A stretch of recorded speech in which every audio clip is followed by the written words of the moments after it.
खबर एमपी के खंडवा से है, जहां कलेक्टर की जनसुनवाई के दौरान किसान पिता पुत्र ने अधिकारियों के साथ दुर्व्यवहार एवं महिला अधिकारियों के सामने गाली गलौज करने पर सिटी मजिस्ट्रेट बजरंग बहादुर ने पिता पुत्र के खिलाफ भारतीय नागरिक सुरक्षा की धारा 170 के तहत जमानत प्रस्तुत न करने पर जेल भेज दिया। कांग्रेस नेताओं के द्वारा कलेक्टर परिसर में किसान के पक्ष में धरना प्रदर्शन किया। देर शाम किसान पिता पुत्र को निजी मुचलके पर जमानत के आदेश दे दिए हैं। किसान पिता पुत्र को दिनांक 6 को जेल से रिहा कर दिया। किसान पिता पुत्र को कांग्रेस अध्यक्ष प्रतिभा रघुवंशी एवं ग्रामीण जिलाध्यक्ष उत्तम पाल सिंह पुर्नी को जेल से बग्घी में बैठाकर कांग्रेस जिला मुख्यालय गांधी भवन पहुंचे। कांग्रेस के हरदा विधायक आर.के. दोग ने दोनों किसान पिता पुत्र का स्वागत किया और भाजपा की वर्तमान प्रदेश सरकार को किसान विरोधी बताया।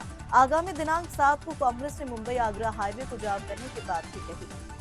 संवाददाता दिलावर खान की रिपोर्ट।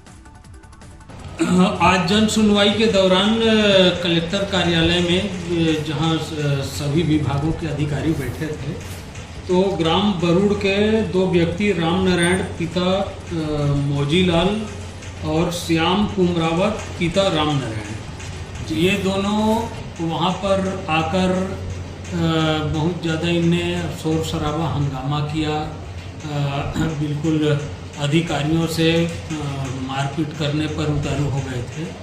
तो इनको तत्कालिक रूप से वहाँ पर गिरफ्तार किया गया और यदि गिरफ्तार नहीं करते तो जरूर ये कोई ना कोई वारदात कर देते, इतने ज़्यादा लोग तेज में थे। इसके बाद इनको पुलिस के द्वारा गिरफ्तार किया गया और यहाँ प्रस्तुत किया गया। तो हमारे द्वारा इनसे जमानत की मांग की गई। ये जमानत इनके द्वारा प्रस्तुत नहीं किया गया, तो उसके बाद इनको धारा 151 CRPC धारा 170 BNSS के अंतर्गत गिरफ्तार करने के बाद जेल भेजे जाने की कार्रवाई की गई। क्यों आया था? कहना है सर कि हमें समय भी नहीं दिया गया और हमने आवाज़ उठाई तो हमें जेल भेजा जा रहा है। नहीं, इनका कहना पूरी तरह से गलत है। जन सुनवाई में नागरिकों को एक आवेदन करने का, अपना पक्ष रखने का एक तरीका होता है। इनके द्वारा वहाँ पर दादागिरी और अभद्रता की गई है और जिसके कारण ये कार्रवाई करना जरूरी है। उनका कहना क्यों आए थे सर ये लोग, क्या मांग लेके आए? ये एक्चुअल में इनका एक जमीन का रास्ते का विवाद है और जो ऊपर में न्यायालयों में विभिन्न स्तर पर विचाराधीन है और जिस पक्ष के साथ इनका विवाद चल रहा है, तो इनको न्यायालय में अपना पक्ष रख के प्रकरण का निराकरण कराना चाहिए, किंतु इनके द्वारा न्यायालय में न्यायालयीन प्रक्रिया न अपनाते हुए जन सुनवाई में आकर अभद्र तरीके से अधिकारियों के साथ बर्ताव किया गया, जिसके कारण फिर ये कार्रवाई कर रहे हैं। ये तो कई महीनों से जन सुनवाई में आ रहे सर, बोले सुनवाई नहीं हुई इसलिए आज भड़के बोले।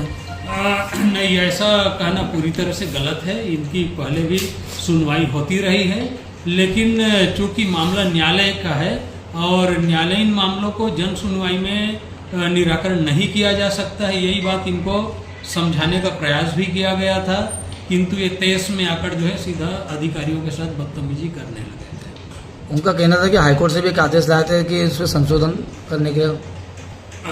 ऐसा कोई भी आर्डर उनके द्वारा प्रस्तुत नहीं किया गया है और यदि इनके पास कोई भी आर्डर है तो उसको जन सुनवाई में लाने के बजाय तहसील या अनुविभागीय अधिकारी के न्यायालय में प्रस्तुत करना चाहिए। क्या मैसेज ये नहीं जाएगा सर कि जन सुनवाई में इंसाफ मांगने आए और जेल में भी? नहीं, ये इंसाफ मांगने नहीं आए थे। इनके द्वारा जन सुनवाई में आके व्यवस्था भंग करने का कार्य किया गया है और ये जो अधिकारियों के साथ जो गुंडागर्दी करना, ये किसी भी तरीके से उचित नहीं है।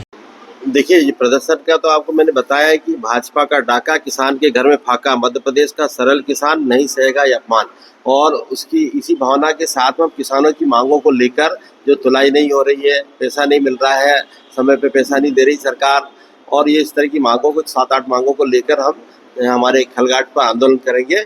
और आंदोलन ये पूरे मध्य प्रदेश लेवल पर हो रहा है और मध्य प्रदेश से ये आगरा बॉम्बे जो हाईवे है उसको जाम करेंगे। तो वो आंदोलन रखा और आपके माध्यम से हम जनता से ये अपील करना चाहते हैं और किसान भाइयों से अपील करना चाहते हैं कि आपकी बात को लेकर हम लोग आंदोलन कर रहे हैं तो उसमें समर्थन दें, सहयोग करें और सभी लोग उपस्थित हो, ये हमारी भावना है। देखिए वहाँ खलघाट पे भी हमारे 15-20 हज़ार लोग की व्यवस्था हम कर रहे हैं कि 15-20 हज़ार लोग कम से कम वहाँ जुड़े और 7-8 जिले के लोग हैं वहाँ, सभी लोग वहाँ आएंगे। आसपास के अलीराजपुर, झाबुआ, खरगोन, खंडवा और आसपास के जो हमारे जिले हैं, बड़वानी, सभी 4-5 जिलों के लोग आएंगे। खंडवा से कम 2,000 लोग हम ले जाने की पूरा प्लान है, 2,000 लोग जाएंगे वहाँ पर। देखिए बड़ा दुर्भाग्य है, ये सरकार अपने आप को किसानों की सरकार बताते हैं और किसानों के मसीहा बताते हैं। शिवराज सिंह भी पहले बोलते रहते थे, ऐसे ही मोहन यादव भी बोलते हैं, आपने देखा रोज, पर इसके बाद किसानों को जेल में भी डाल रहे हैं। तो ये तो दुर्भाग्य है। जो जनसुनवाई में अपनी बात लेकर गया है, अपनी समस्या लेकर गया है, तो उसकी जनसुनवाई में समस्या सुनना चाहिए और सुनने के बाद निराकरण निकालना चाहिए। अब जनसुनवाई में अपनी मांग कर रहा है किसान, ये बैठे बेचारे किसान लोग दोनों, और वहाँ जनसुनवाई में मांग करने पर उसको सीधा जेल में डाल दिया। और जेल में दुर्भाग्य देखिए आप, अगर जेल में 7 साल से कम सजा वालों को जेल में नहीं डाल सकते, जमानत थाने से देना पड़ रहा, ये सुप्रीम कोर्ट का, हाई कोर्ट का निर्देश है, तो उसके अंतर्गत हो रहा। पर उनको अगर मौका नहीं मिलता है, जब उसमें 7 साल की सजा से कम धारा लगती है, कम सजा की धारा लगती है, तो जमानत देना पड़ेगी। पर उन्होंने बदमाशी की इसमें, ये प्रशासन की वो बदमाशी है, मैं तो यही कहूँगा। और बदमाशी करके किसान को 151 जेल कर दिया। 151 में एसडीएम के पास पावर रहता है, इसलिए एसडीएम कभी भी छोड़े, कभी जेल कर दे, इसका निर्णय एसडीएम करने लायक है। और एसडीएम होता है सरकार का प्रतिनिधि, मान के चलिए, या कलेक्टर का प्रतिनिधि। कलेक्टर है, सरकार जो कहेगी वो करेगा। तो ये तो अन्याय है किसान के साथ में, और हर जगह 151 लगा रहे हैं। मध्य प्रदेश में और भी जिलों में ये चीजें हो रही कि कहीं अगर उनको मौका नहीं मिलता जेल भिजवाने का, तो वो 151 कर देते और 151 जेल भेज देते हैं। और एसडीएम पता लगा 4-4 दिन, 6-6 दिन जमानत नहीं देता है। तो ये तो होना ही नहीं चाहिए। 151 धारा से प्रतिबंधात्मक धारा है, सिर्फ, इसके अलावा कुछ नहीं। उसमें कोई दंड नहीं है, कोई सजा नहीं है, कोई कुछ भी तो नहीं है। क्या 151 साथियों ने जो है उन्हें बेल करवाई। और मैं तो हमारे दोनों जिला अध्यक्ष, जो हमारे ग्रामीण और शहर के जिला अध्यक्ष जो है हमारे, उनका बहुत बहुत धन्यवाद, बहुत बहुत आभार कि उन्होंने अभी धरना देकर, प्रदर्शन करके, और उनको दोनों को जमानत करा कर लेकर आए हैं। और इसी तरह की हमारी कांग्रेस पार्टी किसानों की लड़ाई लड़ती रहेगी। हमारे दोनों जिला अध्यक्षों का बहुत बहुत आभार है। और किसानों की लड़ाई लड़े प्रतिभा पाटिल जी और हमारा प्रतिभा रघुवंशी जी और हमारे उत्तम पाल सिंह जी, दोनों ने जो लड़ाई लड़ी, और हमारे कांग्रेस के कार्यकर्ताओं ने लड़ाई लड़ी। और ऐसे किसानों की लड़ाई हम हमेशा लड़ते रहेंगे। हमारे अध्यक्ष जी हमेशा खड़े रहेंगे उनके बीच में।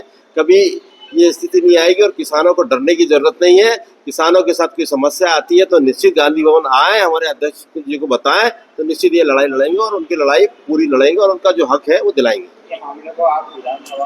बिल्कुल विधानसभा में उठाएंगे, क्योंकि किसानों के साथ अन्याय है।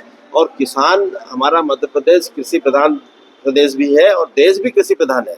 और कृषि प्रधान देश में किसान जो अन्न पैदा करता है, उसी से हर आदमी का पेट भरता है। अगर किसान अन्न पैदा नहीं करे तो किसी का पेट नहीं भरेगा। और उस अन्नदाता को आप जेल में डाल रहे हो, ये दुर्भाग्यपूर्ण है। ये निश्चित है हम विधानसभा में उठाएंगे इस बात।